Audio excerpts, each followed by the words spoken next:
Est-ce que faire du sport m'aide à mieux grandir? Est-ce qu'il y a eu toujours des filles aux Jeux Olympiques? Je voudrais savoir à quoi sert la semaine olympique et paralympique. Bienvenue dans le podcast de la semaine olympique et paralympique. Cette semaine est organisée chaque année dans les établissements scolaires et universitaires. L'objectif est de sensibiliser les jeunes à la pratique sportive et de transmettre les valeurs olympiques et paralympiques. C'est une occasion de se dépasser, de s'engager et de réfléchir au rôle du sport dans la société. On commence par aller à la rencontre d'Arnaud Assoumani qui va nous parler de son sport, le para-athlétisme. On l'écoute tout de suite. Salut, je suis Arnaud Assoumani, champion paralympique de 100 longueurs. Je suis l'heureux parrain de la SOP 2025 aux côtés de Manon Apiti-Brunet, qui est championne olympique d'escrime en sabre. Et j'ai le plaisir de vous parler de mon sport, l'athlétisme para, un petit peu du 100 longueurs aussi et des différentes disciplines. Alors j'ai découvert mon sport à l'âge de 5 ans lorsque je regardais l'athlétisme à la télé et pour la première fois j'étais touché par le 100 longueurs. C'était en 1991 à Tokyo, Carl Lewis contre Mike Powell. Mike Powell bat le record du monde avec 8,95 m. Mais moi ce que je me rappelle à ce moment-là en tant qu'enfant, c'est réellement l'esthétisme et le fait que les athlètes volaient. Parce qu'on a différentes techniques comme le double ciseau et c'est comme si on continuait à courir dans les airs. J'ai voulu à partir de ce moment-là faire de l'athlétisme et mes parents m'ont autorisé à commencer à l'âge de 12 ans quand je suis rentré au collège. En athlétisme, il y a plusieurs disciplines. Vous allez avoir du lancer, des sauts, des courses. Moi, ce que je préférais, c'était réellement le sprint et les sauts, saut en longueur, saut en hauteur, triple saut. Et pour l'athlétisme para, c'est la même chose. Vous avez toutes ces disciplines, sauf que vous n'allez pas avoir, par exemple, le saut à la perche, ou vous n'allez pas avoir aussi les courses de haies. La particularité de l'athlétisme para, ce sont les classifications. Les classifications, ce sont des catégories de handicap qui permettent de maximiser, d'optimiser l'égalité des chances pour tous les athlètes. Je concours par exemple avec des athlètes qui sont comme moi, nés soit avec une malformation congénitale, soit amputés ou avec une perte fonctionnelle partielle ou totale de leurs bras. Vous allez avoir d'autres catégories de handicap, comme par exemple avec Trésor Makunda ou Timothée Adolphe, qui sont dans les catégories non-voyants et ils vont courir avec un guide ou des guides généralement. Vous allez avoir aussi par exemple des athlètes qui vont être amputés, tibiaux ou fémoraux et qui vont courir avec ce qu'on appelle des lames. Donc vous connaissez sûrement Marie-Amélie Le Fur ou Dimitri Pavadé par exemple. Et comme ça, il y a beaucoup de catégories de handicap et chaque catégorie de handicap ont leur propre spécificité.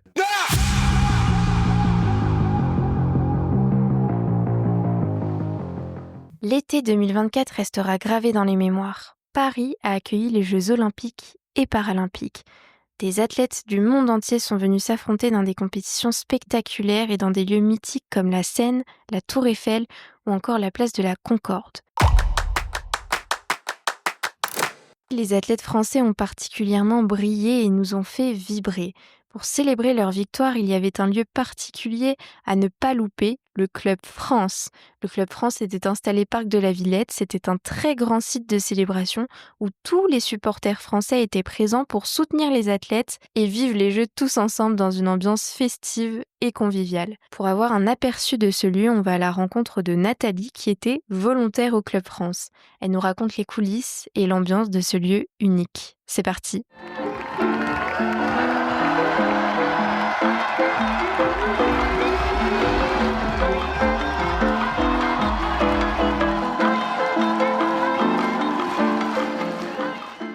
Bonjour Nathalie, on est ravis de t'avoir parmi nous. L'été 2024, tu as été volontaire pendant la période olympique et paralympique au Club France. Première question, est-ce que tu peux nous expliquer quelles étaient tes missions ? Moi, j'étais chef d'équipe accueil. Donc, ma mission, c'était accueillir le public et les personnalités aux portes d'entrée comme à chacun des espaces réservés. Contrôler les billets, les orienter, répondre à leurs questions, faire que chacun se sente chez soi. On a une question posée directement par une collégienne, on l'écoute tout de suite. Je m'appelle Lilou, j'ai 12 ans et je suis en 6e. Et ma question est, quel a été ton moment le plus marquant dans ton expérience de volontaire au Club France ? Bonjour Lilou. Alors, mon expérience de volontaire au Club France, elle était très riche. Sur la période olympique et paralympique, je dirais que la cérémonie d'ouverture était exceptionnelle. Moi, je l'ai vécue sur les quais de Seine, sous la pluie, mais dans une ambiance festive importante. La fin de la période paralympique, qui marquait la fin de la saison des Jeux, et là aussi une fête importante. Et puis je dirais la parade sur les Champs-Élysées pour clôturer cet été 2024. Vraiment très, très chouette. Le tout dans une ambiance familiale, je dirais, et amicale, que j'avais jamais connue avant, et je ne sais pas si je la retrouverai un jour. Dernière question, Nathalie, est-ce que tu conseillerais à un collégien de s'engager comme volontaire ? Je pense qu'il faut le faire à un moment donné.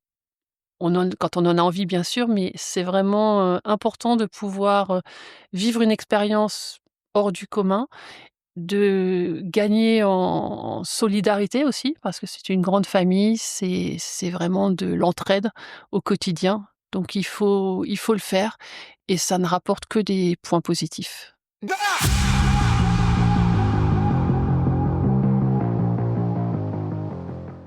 Les Jeux de Paris 2024 ne se résument pas aux compétitions et aux médailles des athlètes. Ils ont pour volonté de se perpétuer en laissant ce qu'on appelle un héritage notamment social, sociétal et environnemental. On en parle avec Marie-Amélie Le Fur, grande athlète paralympique en para-athlétisme et présidente du comité paralympique et sportif français. Bonjour Marie-Amélie Le Fur, on est ravis et honorés d'être avec vous. On a une question posée directement par un collégien, je vous la fais écouter tout de suite. Bonjour, je m'appelle Axel, j'ai 11 ans, je suis en 6e et j'aimerais savoir quel sera l'héritage des Jeux paralympiques de Paris 2024 pour les personnes en situation de handicap. Merci. Bonjour Axel et merci pour ta question. Alors effectivement, nous on avait vraiment cette volonté que les Jeux de Paris 2024 soient utiles pour les personnes en handicap, et ce de façon durable. Et côté comité paralympique, nous, notre réussite des Jeux de Paris 2024 reposait sur 3 grands piliers. Le premier pilier, c'était celui de la performance, et vraiment faire en sorte que cette équipe de France qui allait participer aux Jeux de Paris 2024 soit en capacité de gagner énormément de médailles. On avait cette ambition du top 8, de 20 médailles d'or. Voilà, on atteint le top 8, il y a 19 médailles d'or. Pourquoi c'était important pour nous d'avoir une équipe performante ?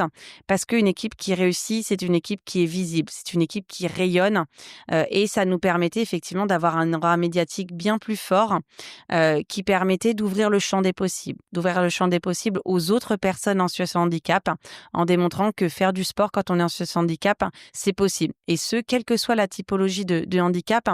Et on souhaitait aussi que cette médiatisation, elle concourt à un changement de regard de la façon dont la société française regardait les compétences et capacités des personnes en situation de handicap. On avait un deuxième enjeu qui était de faire en sorte que ces Jeux favorisent l'accès aux personnes en situation de handicap à la pratique sportive. Et ça, c'était vraiment un axe majeur d'héritage. Le troisième levier, c'était d'avoir un impact plus sociétal et vraiment de voir la place des personnes en situation de handicap évoluer grâce à ces Jeux en termes d'accessibilité, accessibilité des structures, accessibilité des transports, regard aussi que l'on porte sur les compétences et capacités des personnes en situation de handicap. Et là aussi, il y a un cap qui a été franchi, mais comme tout changement de paradigme, on n'est pas allé au bout de la démarche. Donc, il faut que chacun, et là, j'en appelle à toutes les personnes qui vont écouter ce podcast, à tous les collégiens qui nous écoutent, de se dire que la responsabilité, c'est aussi la leur. Cette responsabilité de l'inclusion, c'est aussi la leur. Et que demain, si dans leur vie future, si déjà dans leur vie de collégien, ils ont une vision inclusive et qui se posent la question quel est le besoin de mon camarade en situation de handicap, on posera aussi les bases plus sereines d'une société inclusive. Une autre question, et ce sera la dernière. Quelles sont les actions à engager pour aller encore plus loin en matière d'inclusion ?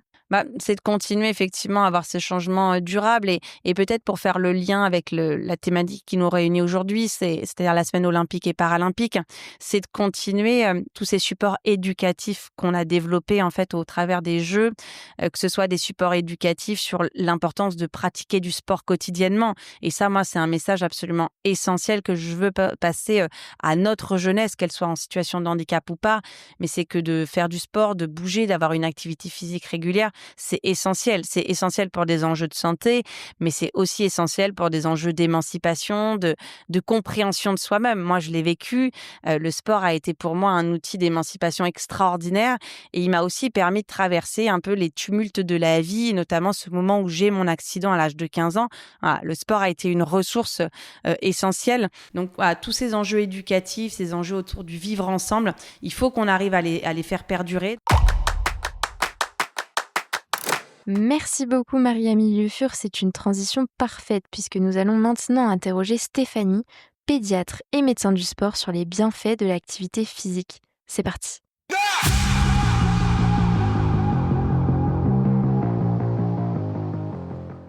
Bonjour Stéphanie, on est ravis d'être avec toi. Tu es pédiatre et aussi médecin du sport à l'INSEP. Première question, est-ce que tu peux nous expliquer pourquoi il est important de pratiquer une activité physique régulière ? Alors, le fait de pratiquer une activité physique régulière et surtout dans ces périodes de croissance, ça permet de développer l'appareil cardiovasculaire, donc avoir un cœur qui va être capable de fournir plus d'efforts en se fatiguant moins. Et pareil pour les poumons. De la même façon qu'on grandit, que nos os et notre squelette grandit, eh ben nos poumons grandissent également. Et si on leur demande de grandir en faisant des efforts, et ils vont encore plus se développer. Donc voilà les bienfaits déjà sur tout ce qui est activité physique liée au sport. Et après, il y a aussi des activités, des bienfaits sur tout ce qui est psychologique. Le fait de faire du sport nous donne une meilleure estime de soi, nous permet d'accepter notre image corporelle qui est amenée à changer à l'adolescence. Donc on a une meilleure estime de soi, on a plus confiance en soi et ça peut ce sont les bienfaits psychologiques que peuvent amener le sport. Stéphanie, dernière question. Est-ce que pratiquer une activité physique régulière peut aider au niveau scolaire et par exemple dans la préparation du brevet ? Oui, alors faire du sport, ça permet, une fois qu'on a fait notre séance, d'être plus concentré. Donc c'est vrai que parfois on peut se dire, là ça va me faire perdre du temps d'aller faire 1 heure de sport. Mais en fait, c'est du temps qui sera bien rattrapé parce qu'on sera plus efficace après devant son bureau, devant ses devoirs.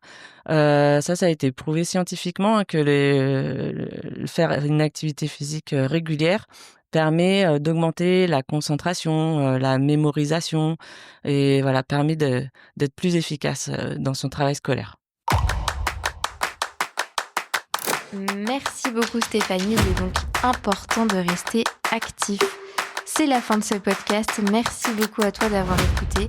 Je te souhaite une très bonne semaine olympique et paralympique. À bientôt.